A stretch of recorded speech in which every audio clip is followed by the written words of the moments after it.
CM Manohar Lal Rajasthan पहुंचे, जहां उन्होंने हनुमानगढ़ में बीजेपी प्रत्याशी अमित साहू के समर्थन में रोड शो किया। साथ ही जनता से प्रदेश में कमल खिलाने की भी अपील की। सीएम ने ट्वीट करते हुए जानकारी दी कि राजस्थान की जनता पूरे उत्साह के साथ बीजेपी के समर्थन में आ चुकी है, जिससे ये तय हो गया है कि वह कांग्रेस के कुशासन और भ्रष्टाचार का अंत तय है। बीजेपी प्रचंड बहुमत के साथ सरकार बनाने जा रही है।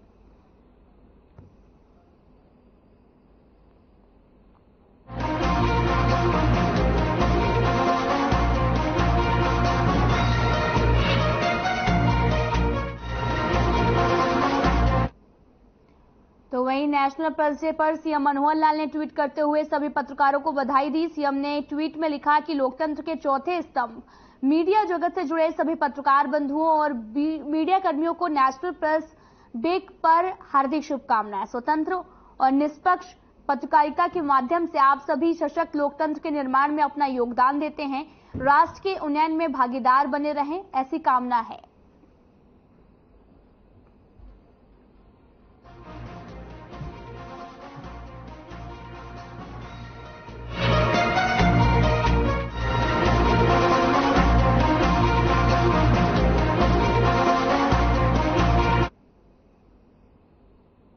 तो वहीं झज्जर के बेरी में रहने वाले कपिल ने सीएम से विशेष चर्चा कार्यक्रम के दौरान अपनी बिजली मीटर की समस्या सीएम मनोहर लाल के सामने रखी थी, जिस पर सीएम ने जिला उपायुक्त को 24 घंटे में कार्यवाही करने के निर्देश दिए थे। सीएम के आदेशों का पालन करते हुए प्रशासन ने कपिल के घर में बिजली का मीटर लगवा दिया, जिसे लेकर कपिल ने लिखित तौर पर विभाग और सीएम का आभार भी जताया।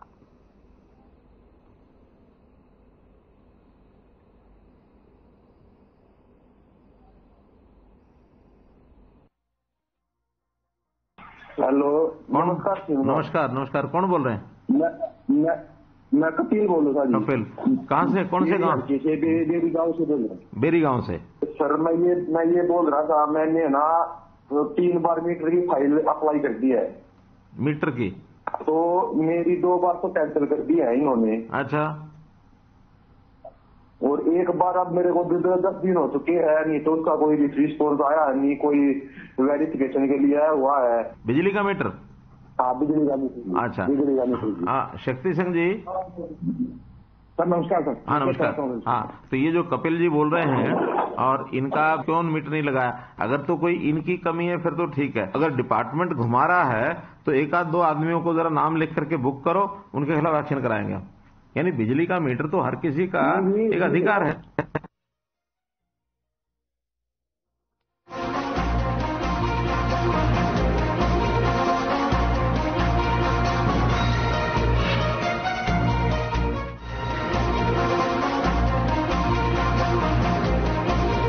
तो वहीं चंडीगढ़ से बड़ी खबर, पुलिस विभाग में बड़ा फेरबदल हुआ है। पुलिस अधिकारियों के तबादले किए गए हैं। 13 आईपीएस और 1 एचपीएस अधिकारी का तबादला किया गया। प्रदेश सरकार ने आदेश भी जारी किए हैं। बड़ी खबर चंडीगढ़ से, जहां पर पुलिस विभाग में बड़ा फेरबदल देखने को मिला। पुलिस अधिकारियों के तबादले भी किए गए। 13 आईपीएस और 1 एचपीएस अधिकारी का तबादला किया गया है। प्रदेश सरकार ने ये जानकारी जो है वो जारी करते हुए आदेश भी दिए हैं। प्रदेश सरकार ने आदेश जारी किए हैं। चंडीगढ़ से बड़ी खबर, जहां पर पुलिस विभाग में बड़ा फेरबदल देखने को मिला।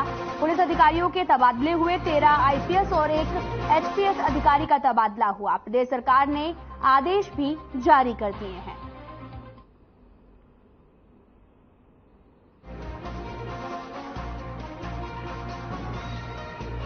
आपको बता दें कि पुलिस विभाग में बड़ा फेरबदल देखने को मिला, जहां पर 13 आईपीएस और 1 एचपीएस अधिकारी का तबादला किया गया।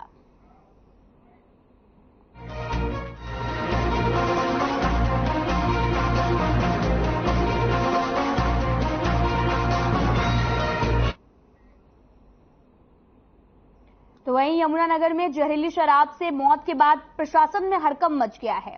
आपको बता दें कि जिसके बाद तुरंत प्रभाव से गिरफ्तारियां भी की जा रही।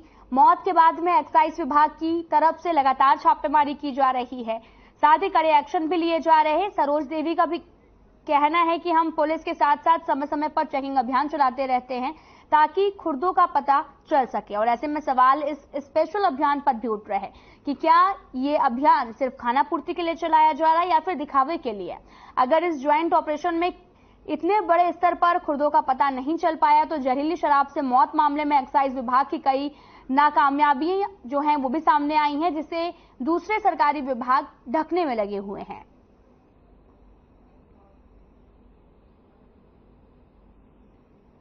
रेगुलरली चेकिंग करता रहता है। ऑन क्लॉक द वे हम चेकिंग ड्यूटी लगा रखी है, सबकी एक दिन सबकी ड्यूटियां होती है। आउटर की जो भी एरिया में है उसमें सभी चीज़ें चेक करनी होती है। बाकी डिपार्टमेंट सैंपल भी लेता रहता है हर एक ठेके से। जैसे इंस्पेक्टर जिस एरिया में जाएगा वो सैंपल लेगा, चेक करेगा, इंस्पेक्शन करेगा, कैमरा चेक है कि नहीं है। अभी हमारी एक ड्राइव भी चली थी पीछे।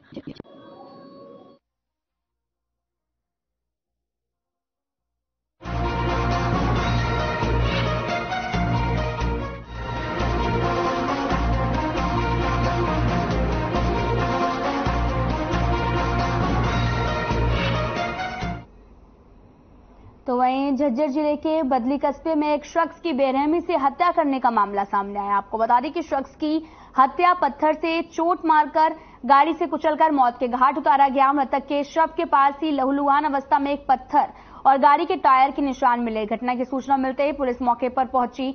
शव को कब्जे में लेकर पोस्टमार्टम के लिए बहादुरगढ़ के सामान्य अस्पताल भिजवाया गया।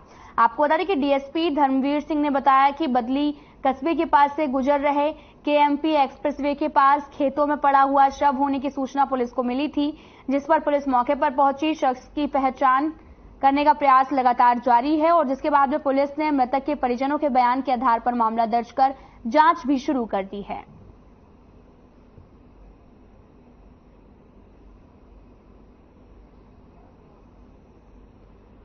केएमपी के साथ में कच्चा रास्ता है, उस पर एक डेड बॉडी मिली है। वो जो खेत का मालिक है कृष्ण कुमार, उसने इसको डेड बॉडी को देखा तो उसने थाने के अंदर इंफॉर्मेशन दी थी इसके बारे में। वो मौके पर एफएसएल टीम ले जाकर पर एसएचओ ने और मेरे द्वारा भी जाकर डेड बॉडी की आइडेंटिफिकेशन करवाने की कोशिश की और आइडेंटिफिकेशन कराने पर उसका नाम परवीन कुमार मालूम चला, जो खेड़ी आसरा गाँव का।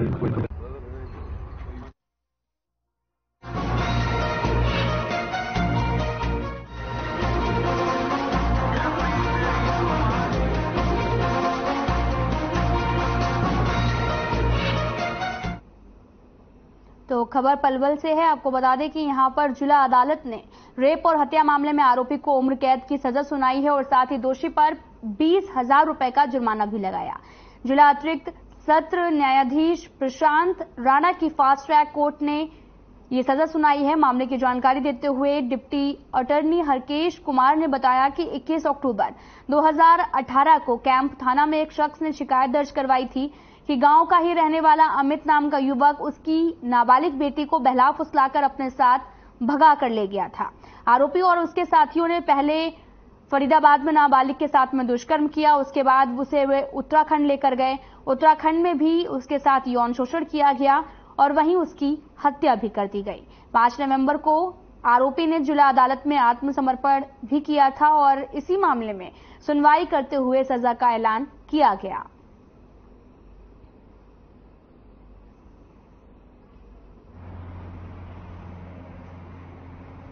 इसमें 21/10/2018 को दोषी अमित सन ऑफ रघुवीर मृतिका को शादी के बहाने बलात्कार कर ले जाता है। पहले तो 4 दिन फरीदाबाद सेक्टर 11 में ओयो होटल में रखते हैं। उसके बाद वो उसे हरिद्वार ले जाता है। हरिद्वार में उसके साथ गलत काम करता है, फरीदाबाद में भी गलत काम करता है, रेप करता है उसके साथ। उसके बाद वो ऋषिकेश रुड़की ले जाता है। रुड़की में एक होटल में रुकते हैं। इसके साथी तो वापस आ जाते हैं, जिनके साथ ही गाड़ी में लेके गया था मृतिका को।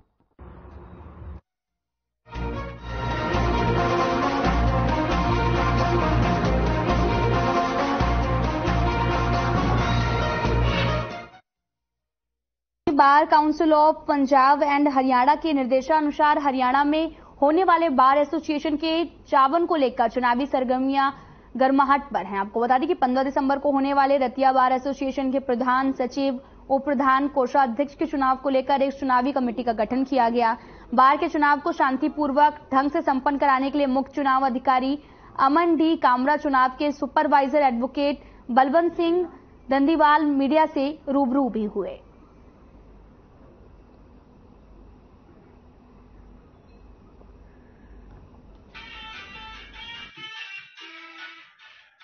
हर साल की तरह इस साल भी 15 दिसंबर को बार एसोसिएशन रतिया के इलेक्शन हो रहे हैं। उसके लिए एक इलेक्शन कमेटी बनाई गई है। जो भी bar council of Punjab and Haryana की इंस्ट्रक्शंस होंगी, जो भी शेड्यूल वो देंगे, उसके अकॉर्डिंग हम शेड्यूल जारी कराएंगे और निष्पक्ष तरीके से इस चुनाव को करवाएंगे। हम मतलब फेयर इलेक्शन करवाएंगे। जो हमारी बार की बॉडी ने हमारे ऊपर विश्वास व्यक्त किया है, मतलब उसको हम पूरा निडर और पारदर्शी तरीके से निभाएंगे। कहीं भी कोई मतलब पार्शलिटी नहीं होगी और सारा इलेक्शन बढ़िया तरीके से कराएंगे।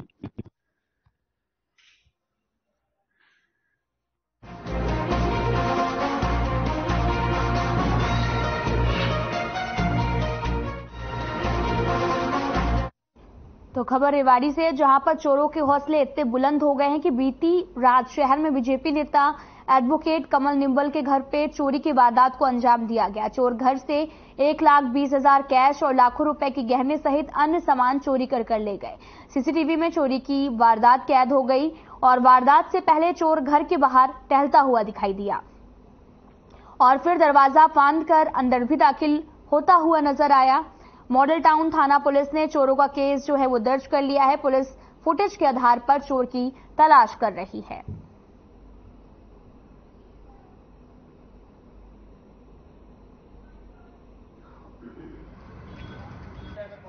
परिवार सहित पारिवारिक कार्यक्रम में ताऊ जी के निवास पर गए हुए थे, तो घर पर कोई नहीं था। तो जब कल सुबह 6:30 बजे हम घर पर पहुंचे तो देखा कि अंदर का जो है दरवाजा तोड़ा हुआ था, अंदर जो अलमारी थी उसको तोड़ा हुआ था, उसके लॉक और उसका जो है अपना कुंडा जिसको वो लॉकर भी तोड़ा हुआ था और सारा सामान बिखरा हुआ था। जब देखा तो पता लगा कि चोरी हो गई और इसके बाद उसमें से जैसे बात करें तो 1,20,000 रुपए की नकदी थी। इसके अलावा जो सोने की चांदी की ज्वेलरी थी पुराने समय की विभाग की।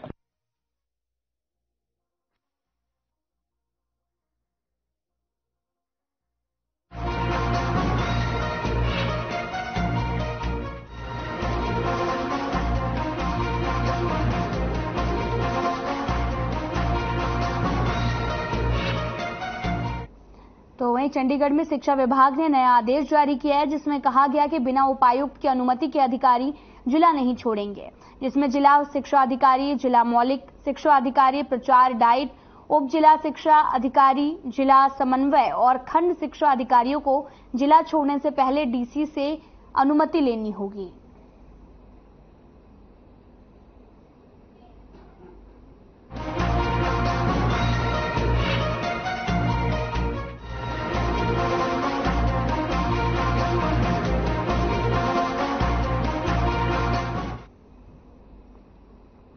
पलवल में राज्यसभा सांसद कार्तिकेय शर्मा ने भी कहा कि प्रधानमंत्री नरेंद्र मोदी के नेतृत्व में केंद्र की सरकार और सीएम मनोहर लाल के नेतृत्व में प्रदेश की सरकार हर वर्ग की भलाई के लिए जन कल्याणकारी योजनाओं का क्रियान्वयन कर रही है।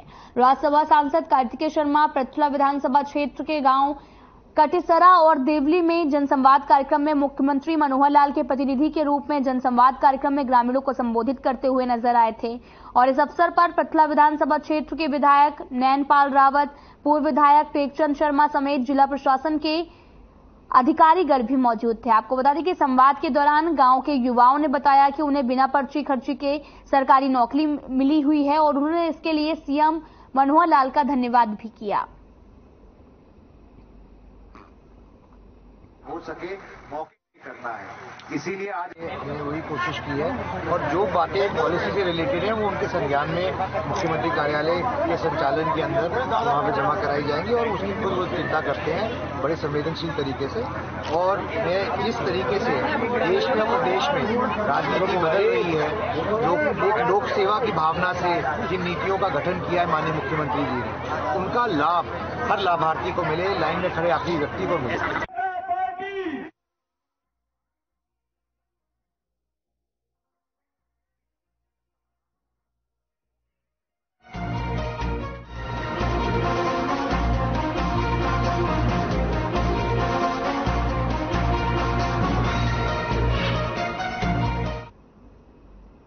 करनाल में नवनियुक्त बीजेपी प्रदेश अध्यक्ष नायब सैनी का सम्मान समारोह कार्यक्रम का आयोजन किया गया। करनाल की पुरानी सब्जी मंडी में सुबह 11 बजे सम्मान समारोह कार्यक्रम का आयोजन किया गया। करनाल सांसद संजय भाटिया, घरौंदा विधायक हरविंद्र कल्याण और मेयर रेणु बाला के साथ में पूर्व विधायक सरदार बख्शीश सिंह और साथ ही पूर्व विधायक कबीर पंथी कार्यक्रम में पहुंचे।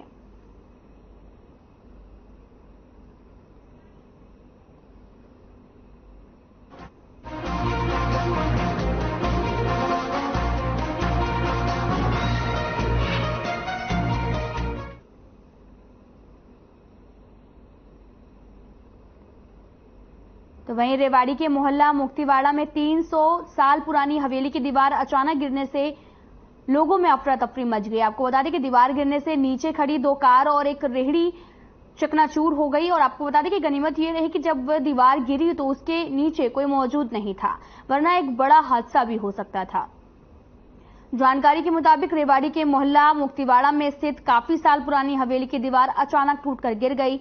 हवेली की दीवार गिरने से उसके नीचे खड़ी एक कार और एक ऑटो बुरी तरह से चकनाचूर हो गई और वहीं एक रेहड़ी भी पूरी तरह से टूट गई। और गनीमत ये रही कि जिस वक्त ये हादसा हुआ, स्थानीय लोगों ने बताया कि यह हवेली पहले ही खंडहर घोषित हो चुकी है, उसके बावजूद प्रशासन की लापरवाही के चलते ये हादसा हुआ है।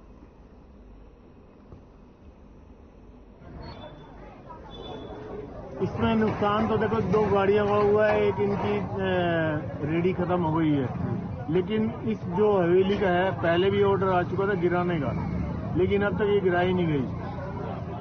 हम ये चाहते हैं कि हवेली गिराई जाए, क्योंकि पहले इसमें ये कह रहे थे कि भाई इसके अंदर वो हॉस्पिटल बनेगा, लेकिन अब तक कुछ नहीं हुआ। ये अचानक गिर गई एकदम। गिरने को तो पहले हो रही थी, मैं रिपेयर करवा रहा था, इन्होंने मना कर दिया था मेरे को। तो अभी क्या कुछ नुकसान हुआ इस दीवार से? भाई मेरी दोनों गाड़ी डैमेज हो गई, 3 डैमेज हो गई।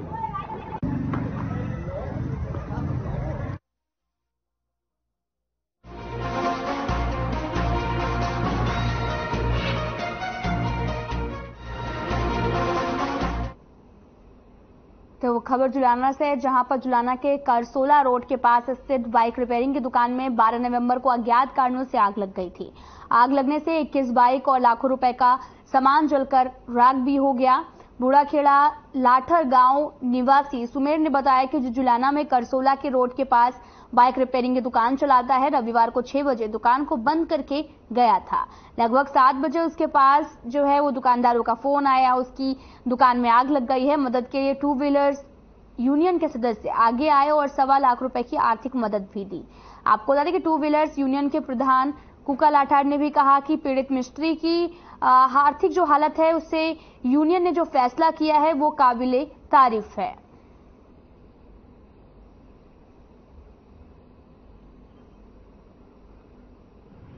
दिन की दिवाली वाले दिन किसी कारणवश से अज्ञात कारणों से दुकान में आग लगी। मुगलैल के ड्रम, गाड़ियां, व्हीकल सब कुछ जल गया। जब तक उसे पता चलता, फायर ब्रिगेड आती, तब तक दुकान में लगभग सामान जीरो हो चुका था, बिल्कुल निस्ताभूत हो गया था। और अड़ोसी पड़ोसियों ने मिलकर शटर खोला। शटर इतना गर्म हो चुका था कि बहुत देर लगी। फायर ब्रिगेड आई, पुलिस डिपार्टमेंट आया, तब तक सब कुछ बढ़िया मेट हो चुका था। दुकानदार भाई बहुत ही सामान्य एक दुकानदार है, किराए की दुकान में बैठा है, उसकी आर्थिक स्थिति कमजोर है। तो हमने निर्णय किया, सभी 2 व्हीलर यूनियन, हमारे प्रधान जी हमारे साथी हैं और यहाँ वजीर भाई ने बड़े सबने मिलकर निर्णय किया, जितनी भी आर्थिक सहायता हो सकेगी हम सबसे इकट्ठा करके, थोड़े थोड़े इकट्ठा करके, तो हमने आज ये पैसे इकट्ठे करके इस बाइक को ये दोपहर आराम से दुकान बढ़ा के जाए हुए थे, अरे हमारे पास तो फोन आया है। फोन आया तो ये बोले आकाश इस तरह दिक्कत आ गई, तो हम आए तो देखे तो यहाँ आग लग चुकी थी दुकान में जी। कितना नुकसान हुआ था? नुकसान तो काफी जी, कुछ नहीं बचा, सारा जल गया सब।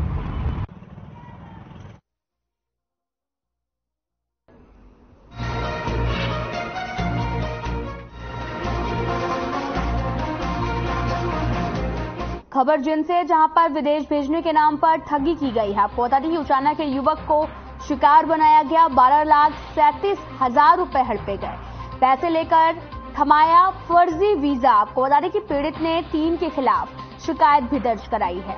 पूरी खबर जिनसे है जहां पर विदेश भेजने के नाम पर ठगी की गई युवक के साथ में उचाना के युवक को शिकार बनाया गया, 12,37,000 रुपए हड़पे गए, पैसे लेकर फर्जी वीजा भी थमाया। पीड़ित ने 3 के खिलाफ शिकायत दर्ज करवाई है। फिलहाल पुलिस पूरे मामले की जांच कर रही है।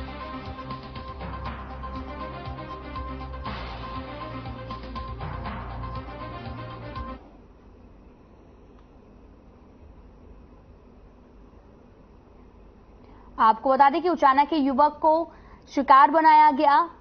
ये पूरी खबर जिनसे है जहां पर 12,37,000 रुपए हड़पे गए हैं। थाना उचाना से ये पूरी खबर है जहां पर विदेश भेजने के नाम पर युवक के साथ ठगी की गई है और उचाना के युवक को शिकार बनाया गया। फिलहाल पुलिस पूरे मामले की जांच कर रही है। 12,37,000 रुपए हड़पने का मामला सामने आया है।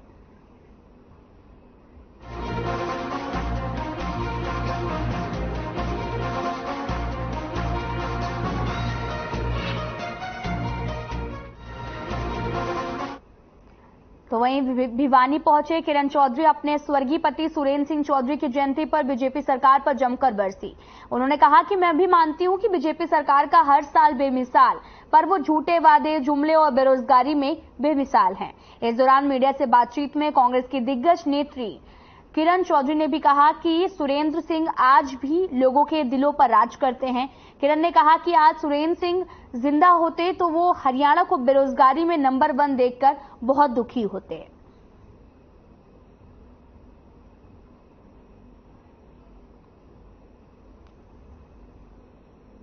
हाँ, ये बेमिसाल, हर साल बेमिसाल जरूर है। ये तो मैं भी मानूंगी उनकी बात। बेमिसाल पर इस बात पे है, बेरोजगारी पर है, झूठे वायदों के ऊपर है, जुमलों के ऊपर है, महंगाई के ऊपर है, जीएसटी लगाने के ऊपर है, व्यापार ठप करवाने के ऊपर है, कोरोना काल में सब कुछ सत्यानाश करने के ऊपर है, और जो है बिजली, पानी, सब कुछ जो देख लो, हर चीज जो है सत्यानाश आम जनता का हो रहा है। फैमिली आईडी जो इन्होंने लागू कर दी है, प्रॉपर्टी आईडी जो लागू कर दी है, सबका सारा का सारा जनता का नाश करने पर तुले हुए हैं। तो बेमिसाल तो जरूर है।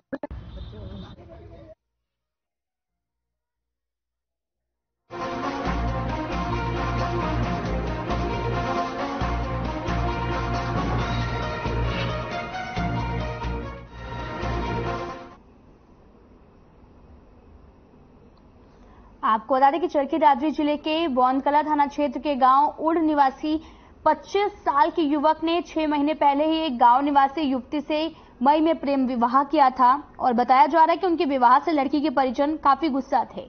दोनों लड़के के गांव में ही रह रहे थे। चरखी दादरी में बेटी के प्रेम विवाह करने से खफा एक पिता ने भांजे और अन्य साथियों के साथ मिलकर पहले दामाद के कंधे में गोली मारी और फिर बेटी को गोलियों से छलनी कर दिया। आपको बता दें कि दोनों ने 6 महीने पहले ही प्रेम विवाह किया था। अलग अलग गांव के रहने वाले हैं। बौंदकला थाना पुलिस ने मामले की जांच शुरू कर दी है। हालांकि आरोपी पिता अपने भांजे और अन्य साथियों के साथ फरार है।